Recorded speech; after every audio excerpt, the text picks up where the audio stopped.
Neste quinto domingo da Páscoa, a Palavra de Deus ajuda-nos a descobrir melhor quem é Jesus Cristo e a refletir sobre a nossa condição de ser seus discípulos.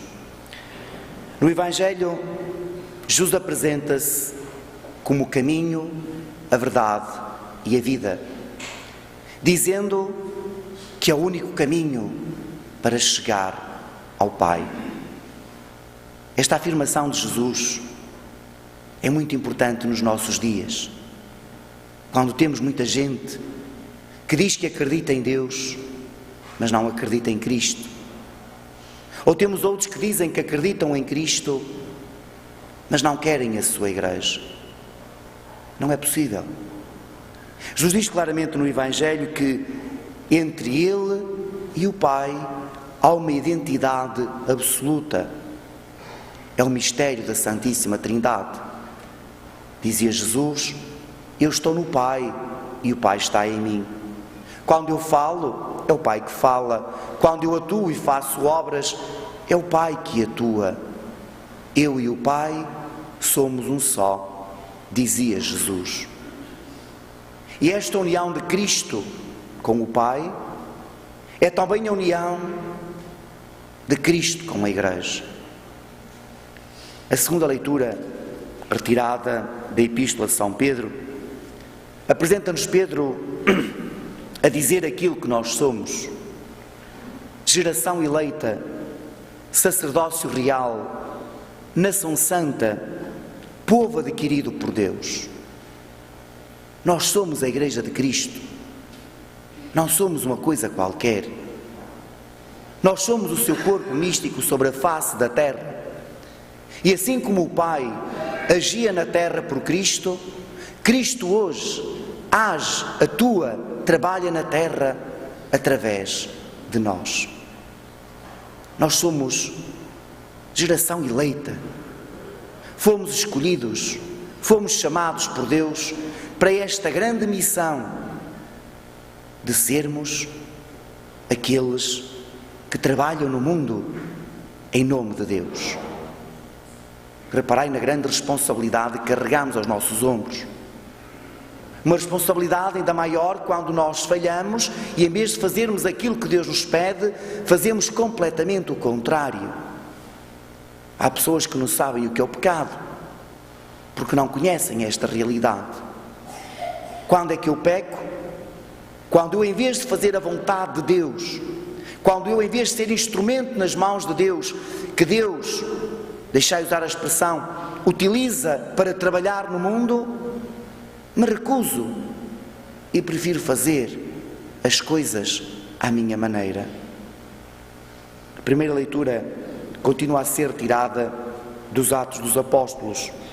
Também ela nos ajuda a entender a identidade da Igreja.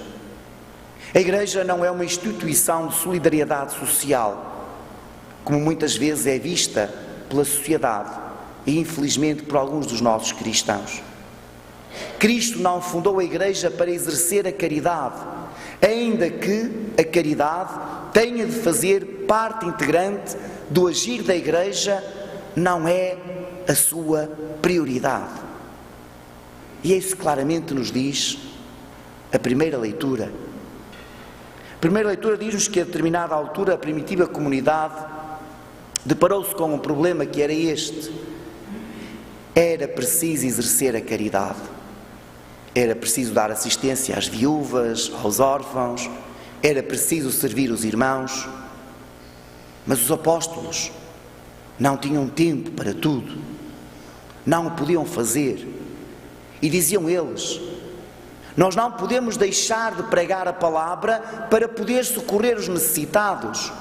Escolhei 7 homens entre vós, de boa reputação, que possam desempenhar essa missão, para que nós, a tempo inteiro, procuremos dedicar-nos ao anúncio da palavra.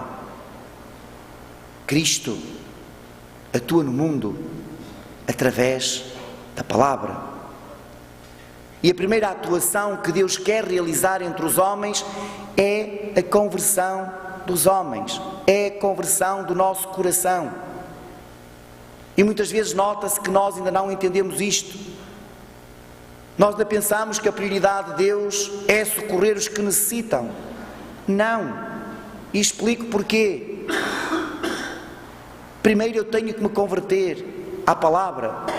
Eu tenho que interiorizar a palavra. Eu tenho que me identificar com Cristo, porque se eu o fizer, automaticamente, eu vou socorrer os irmãos, eu vou exercer a caridade. Agora, como é que eu posso exercer a caridade se dentro de mim tenho um coração duro, de pedra, egoísta, insensível? Por isso, os apóstolos sabiam, a prioridade é o anúncio da palavra, para que os corações se convertam, para que, uma vez convertidos, seguindo o caminho de Cristo, possam assistir a todas as necessidades dos homens e das mulheres. É este o caminho que leva a Deus.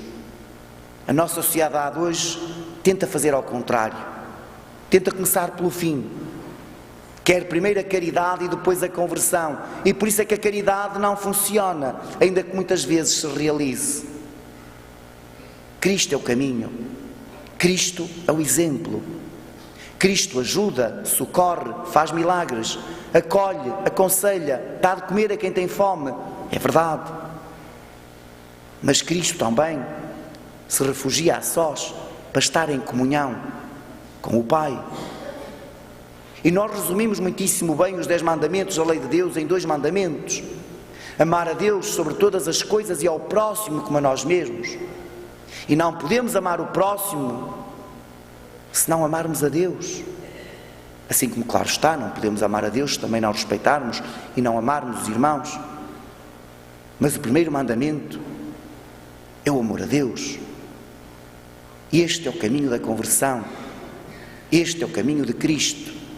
Um caminho que começa pela palavra que converte, para que, uma vez convertidos, possamos continuar a agir no mundo, salvando o mundo, sendo instrumentos, sendo as mãos, os pés, os lábios, o corpo místico de Cristo. É esta a nossa realidade de igreja. Geração eleita, sacerdócio real, nação santa, povo adquirido por Deus. Para quê? Para pensarmos em nós próprios?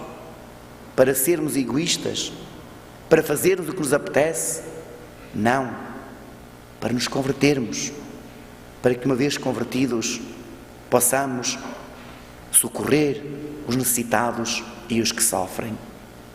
Que Jesus Cristo, caminho e verdade e vida, nos ajude a entender que caminho é que devemos percorrer, convertendo-nos e depois exercendo a caridade.